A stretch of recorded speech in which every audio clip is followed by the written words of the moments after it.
Fitness Pro Mentor community, welcome to another episode of the podcast. Today, we're talking about a student who has absolutely crushed it, but had some struggles in the process. We're gonna be talking about how marketing and communication are critical for your success as a personal trainer. But today, I'm with my wonderful co-host, Mr. Glenn Owen of Strata Internal Performance. Strata. By the way, new shirt's coming, gonna be sick. How are you doing today, Glenn? Good, buddy. How are you feeling? I'm good. Very, very good. It's been a wild ride the last little bit. If anyone hasn't noticed, we missed an episode there. Truthfully, I had a crazy fever. Glenn had some stuff. It's been busy over here. Our trainers are almost all completely full, which is an amazing problem to have. But we're here today, and we're going to talk to you a little bit more about how you can have similar success as our business. Where would you like to start with this bad boy? Here's the thing. We have been teaching through this medium marketing to personal trainers organically for 5 years in this kind of like organized fashion, which is really, really amazing. There's a student, and several students actually, that has embodied every single marketing thing we've ever possibly talked about. And I think this is what will be a great conversation. Marketing is one of a few eggs that you have to focus on. There are several students I know of who focused entirely on marketing, had tons of leads coming in front of them, but failed to grow their business. So today we're going to talk about how you can make sure that you don't enter into that trope so you can go faster. Sounds fantastic. So I think the first thing that we'll start on with this particular human being, and we were trying to be respectful and not just like blow up his or her spot, so to speak. So, be patient if we are just trying to figure out the right words now and again. Not for Brandon. I'm the one who usually slips up here. I remember the first one we did. Yes, you do remember. With the gentleman. Anyway, it's not really important. So one of the things that I'd like to start with is, I think, communication. Communication is one of those things where if someone's a strong communicator, then they have a strong control over the material that they're going to be sharing and presenting. And so one of the things that we were coaching this particular person on through different aspects of their business were, how do you say more with less? And one of the great tools we used to use this with a lot of our students is Instagram. On Instagram, you have up to 60 seconds to make a huge impact. How can you say more in less time? And how do you say it so that when you do speak to people, they understand what you're saying? It's one thing to be incredibly verbose and say, this exercise is biomechanically going to work your hip flexors, specifically your rectus femoris, and you've already lost people. Versus like this exercise is going to help you work the front of your hip, and let me show you how to do it. It's going to increase your strength and decrease your tightness in your back of your leg. It's much more simple. And so with this particular student, we really saw blossoming in the communication skills over the years that he's worked with us, and that's really translated well across all different platforms. To give you an example, he is, this human being, I'm sorry, let's just go with it, but I'm getting worse from here. He is absolutely wonderful and gives the most presentations out of any of our students. And it's been beautiful watching him over time grow and be able to articulate things, because as he's gotten better at saying more with less, using the right words, working on his pacing and his tonality, and leaving the right pauses there for effect, and then getting quieter, but then getting really powerful with his voice when he needs to, he's been able to really capture audiences when he speaks to them. And this translates well into when he does presentations during his reports and his sales sessions, to when he does consultations and does pain funneling, and all these different little mini skill sets that make up communication, whether it's the control of his voice, being able to speak at the person's level that's in front of him. All of those things come together to really increase the amount of, I would say, leads, but also then conversions to consultations, to assessments, to keeping clients for longer. Because when you have a strong grasp of language and communication, you can't help but come off as highly professional and knowledgeable in your field. This also requires you to be extremely knowledgeable and comfortable with the material that you're teaching. Because if you understand exactly what you're talking about in every single angle, you can teach it to a 6-year-old to some degree, to a 13-year-old hockey athlete, or a 70-year-old who really has not the memory for any of the things you're talking about. If you really need to see example of communication evolution outside of any sort of potential student of ours, you can observe Glenn and I. If you look up Brandon Drum Mechanics 2015, you can see Modern Drummer Videos, a magazine that I wrote for, and there's a combination of me initially talking extremely slow to make sure that I articulate everything. And then if you move forward to when the initial YouTube videos I did for marketing for Strata, I'm talking very quickly and I'm saying way too many things at one time. Same thing with Glenn as he started getting on camera. You can see him, all sorts of mistakes and getting started. And all of this comes over time to where you are now, where there is this confidence with communication, pacing, the knowledge around the subject. But truthfully, you have to go through those communication steps. But then also, this is what social media is really great. Not necessarily social media, but recording yourself. You can review yourself and do macro and micro analysis and go, oh, I said 5 times in this short video. I cleared my throat in that video. That's something that I needed to do. I use my hands a lot, and you can start to clean that up. Another example for this, let's say any of the students that we've seen this kind of marketing communication conundrum, is that we've seen a lot of students where they have a new client walking in once a week or once every 2 weeks. I mean, imagine that. You're in your business and you're struggling for clients, and then every 2 weeks, a brand new person comes in. You get 25, 26 people a year. What we were seeing that they were struggling, one of them was struggling. He knows who he is, and he said it was okay to talk about this. So thank you, person. There's a challenge of getting these people to convert to become clients. So truthfully, when you start getting people to come in, there are some critical steps that you need to make sure you understand why they walked in the door. You need to be able to identify their pains, right? There's really 2 ends to this. What are their dreams, their desires, their irresistible thing that they're looking for? Or what is the thing that they're struggling with that's slowing them down, right? What is stopping them from doing the thing that they love to do, that they're seeking someone like you to use exercise to help solve this problem? And once you know whatever the 2 things are there, everything you talk about communication-wise has to be around that. It has to be around their pain. It has to be around their greatest desire. No matter if you're talking about squats, chest-supported rows, cardio machines, VO2 max, and longevity. You can talk about longevity science all day, but this needs to come back to their gardening, their hockey, they're playing with their kids, they're driving their motorcycle. And if you can bring everything back to that, every analogy about potentiation and length tension relationships and eccentric muscle damage versus perfect matching resistance profiles, all those verbose words are very cool, but it really comes down to one thing: the client. Everyone's always turned into what's in it for me, which is WIIFM. They want to know what's in it for them. And education has to be around that. And so, I mean, this is one of the tricky things. Then we move on to a point here, because I want to make sure this is short and sweet, is that if you don't have that crystal clear communication where you're talking about things that are going to matter to them and how it's going to help them solve their emotional pain tied to their physical sensations or aesthetics, if you're in that kind of field, if you're not focusing on that, you're either going to come off as sounding like self-grandizing and verbose, or the client's going to feel like you're wasting their time because you're not talking about things that are important to them. And if this is all about min-maxing your time, whether you want to raise your rates in the future or you want to retain these clients for as long as you can, you have to be nailing all the things that are important to them, bar none. Moving on, one of the other things, and I can't tell you how important this is for the entirety of a relationship, is professionalism. Now, professionalism does look different, and means different things to different people. Younger people in their 20s and their 30s have a different idea of what is professional than clients who are in their 70s and 80s. When I see, for example, my father-in-law, this man always has jeans, a button-up shirt tucked into his pants, and socks and shoes on. Doesn't matter the occasion. Sometimes a nice vest, all the time. Wednesday dinner, I'm at my home in my sweatpants and my tank top. He would just be in this really nice outfit. There's differences in different generations of people in terms of what is professional. That means you have to consider who is going to be expecting the most, let's call it old school rigorous version of professionalism. And you have to be able to meet those people where they are. That means appropriate language. That means appropriate haircut, facial hair, appropriate attire, your mannerisms, what you talk about during the sessions. All that stuff is important. And it's not to say that any of the students that we're talking about in this podcast were completely unprofessional and we needed to tidy a whole bunch of stuff up. It's not about that. But there's small little things. It's the difference between, for example, it's just so small, but I every morning shave. You won't be able to see it, but I every morning shave just a little bit off the top of where my beard would be. Just a little bit. You want the one up here? Yeah. You want the cheek beard? Right. But the reason I do that is because I know the difference between me having this like nice cut line here with my facial hair versus a little bit of stubble in random places.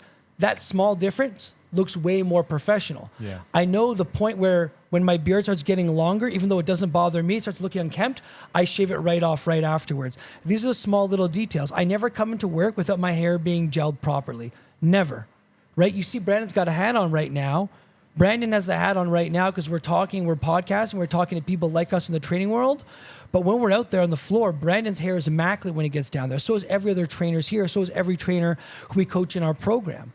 All these small little things matter, from the way you present yourself to the way you speak and articulate yourself. Every single one of these is a piece of that puzzle. And these are things that are like, by the way, no cost to work on. It's literally just be like, do I have the appropriate shorts on right now? Or am I wearing baggy sweatpants, or am I wearing professional looking Lululemon pants? I have like stretchy material Lululemon pants I wear to work, but they've got the front pocket zipper where you typically have it on the men's pants. That is there, but it's just fabric, but they look like I have professional pants on. And I wear them. Actually, you can probably see them on the podcast if you're watching, but like they have that little pouch there.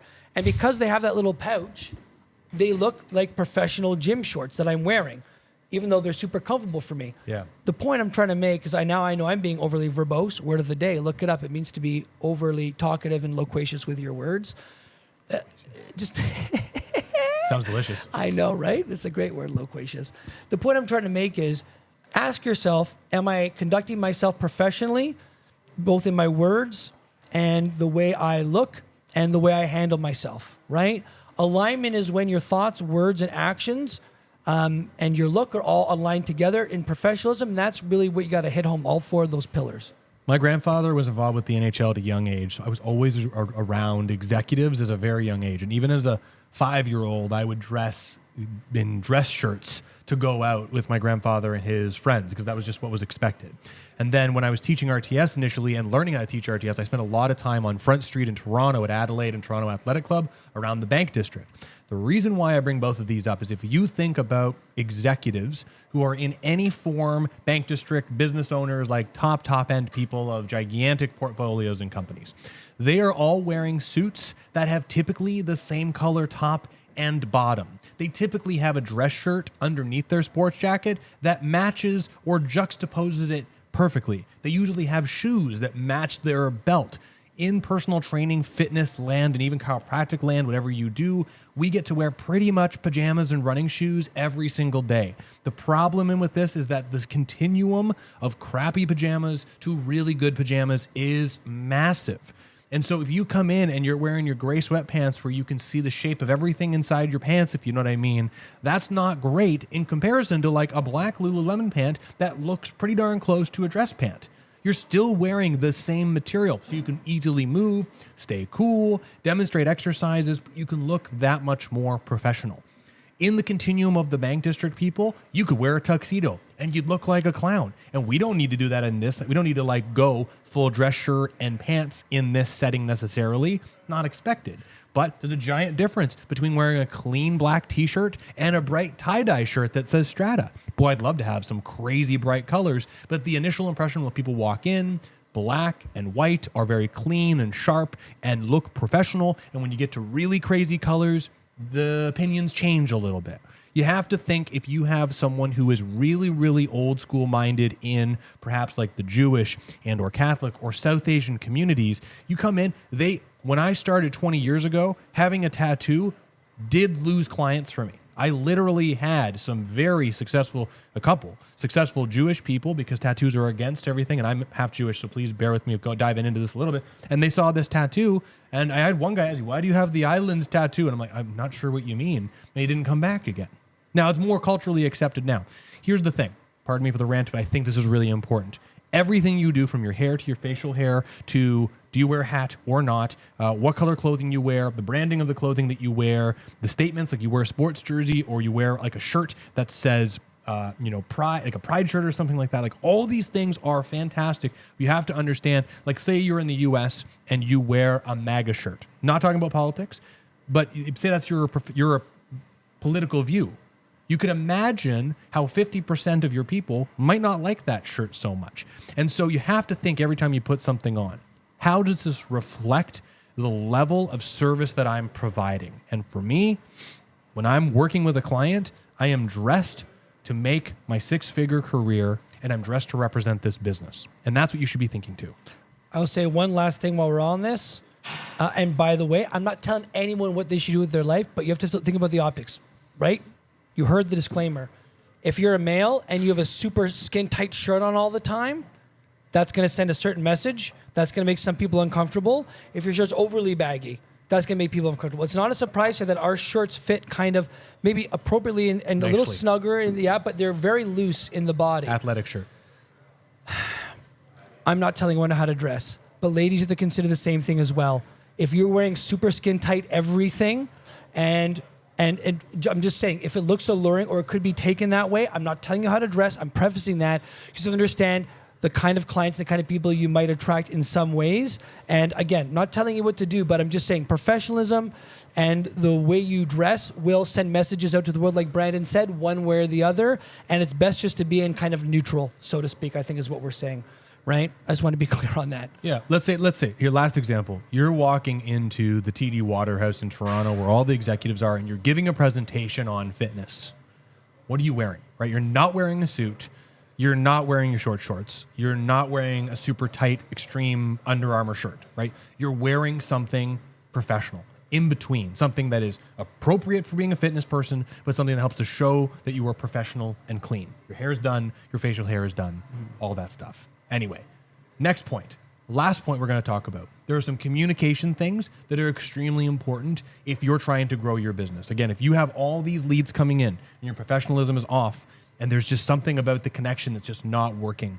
When you make these initial conversation points, you have to remember when you first meet someone for sales or on the first phone call, everything is super critical because now you have this primus anchoring effect, which is the initial impression that they will never forget of you. And this is why the social media practice in short form communication is great.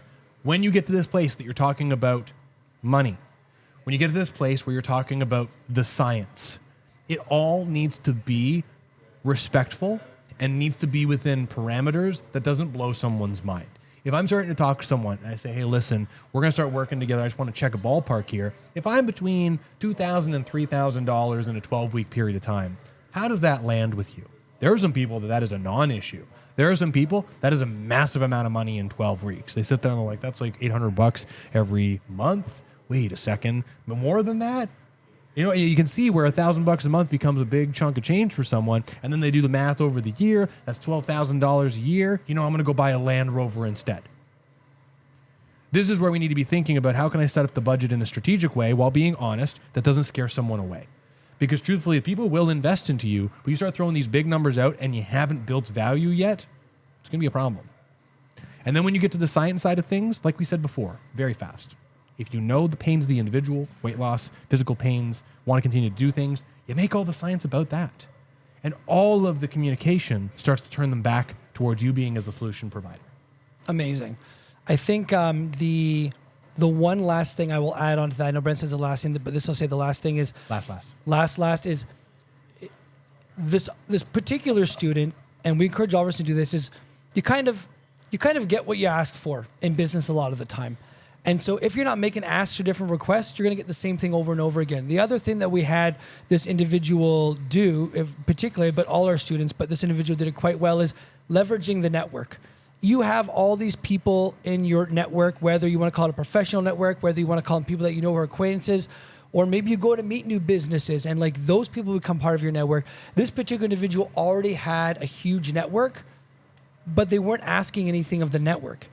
And once he started actually asking to do more presentations with them and started making those requests, more doors started opening up for him. And the more presentations he got, the more in front of more people he got, the better he got at doing the presentations, the more that leads came through the door, the more his business grew. So if you don't have a large network right now, you got to start going out and meeting some more people in one way or... Oh, sorry. Yeah, I want to say one thing quickly here. Go, on Glenn's go. Just Glenn is... One person that I think has done a great job of exploring their network is Glenn. And the reason why I say this is because the number of his family members that come in and have invested into the gym at full investment is more than any single person that works here. And I will say this, I've personally avoided talking to family, truthfully, because when I'm away from here, I don't like talking about exercise and because I talk about it so much. But you've had, what, 7 family members? We have 1, 2... 3, 4, 5, 7 across the different timelines. Some people that see Glenn, 3 and current, then I think. and then some that are 4 seeing current. Some people that see Glenn, and some people that see other people. And the reason why I say this is because wherever you are, if you've got family and friends, You don't need to go talk to all these really elaborate people to get started. Your family, your friends are raging fans of yours already. The truth is, for most people, your friends and family have no idea what you actually do. And if you can explain it to them and have one of them come in, now you can talk to anybody. Yeah. Which I think, so like, kudos to you. Like, that's really brilliant too. I don't know where I was there, but you know, if you've got a network, if you don't have a network, you've got some people, but if you don't have enough people in your network, you think you gotta go and meet more people and then make some requests and build those relationships. I'll leave it at that. And that's what you do. Yeah. Brandon, Everyone. go ahead. You beat me to it. Go ahead. So I'm going to we're going to wrap up today with something called the pick of the week. The pick of the week is one of our favorite things that has really made a huge change in our life right now, whether it be technology, learning something in the fitness world, whatever it may be. Glenn, what is your pick of the week? So we were talking about communication very early on here, and I'm going to give everyone the best 20-minute exercise to improve your communication today, right now. It'll make a huge difference. What you do is you record yourself for 5 minutes speaking on something inside the industry. I just imagine you're delivering a presentation and talking to a client about it. You're just delivering 5 minutes of education. And then what you do is you review that 5-minute video 3 different ways. One, what you do is you put the phone down, you just listen to how you talk and see where your voice goes higher or lower, or what your pacing is, or when you slow things down. The second time, you listen to it on mute and you just see what your body language is like and how you're moving and how you're doing things. And the third time, you just watch the video and you take it all in there. And essentially what you're doing is just trying to see, right, what your body language is like one time, what your vocality is like a third time, then what it's like coming together, all 3 together. And you'll be able to pick out on each instance at least a handful of things that you could do differently, whether it's your pacing, your tonality, or whether it's how you use your hands or what your body language says. You'll pick out something and then just focus on improving that one thing. That's it. Very simple and easy. Tom Purvis made us in the instructor meeting do that. And I remember we had the handheld recorder that had tape in it at that time because it was so long ago. I still have it downstairs. This crazy It's like red 15 Sony. or 16 years at this point, right? Dude, it was a long time ago, yeah. And it was uncomfortable. But it's one of the best exercises I think you can do. I mean, anyone that wants... another quick thing. I mean, we did it with one of our students, Melanie, who she would be happy to say this. I did the same thing where I was like, how do you say a social media soundbite? And I gave her a subject. And she just riffed on it. I don't know if you watched that but she riffed on it. And I said, great. Now, listening back to yourself, if you could make it shorter or change it, what would you do to make it more powerful? And we just trimmed the fat. And after 4 or 5 times of her saying the same thing over and over again, it was this like super powerful thing. Reviewing the game tape is the best thing. Yeah. Review yourself talking. I think that's brilliant. Great advice, Glenn. What's your pick of the week, buddy?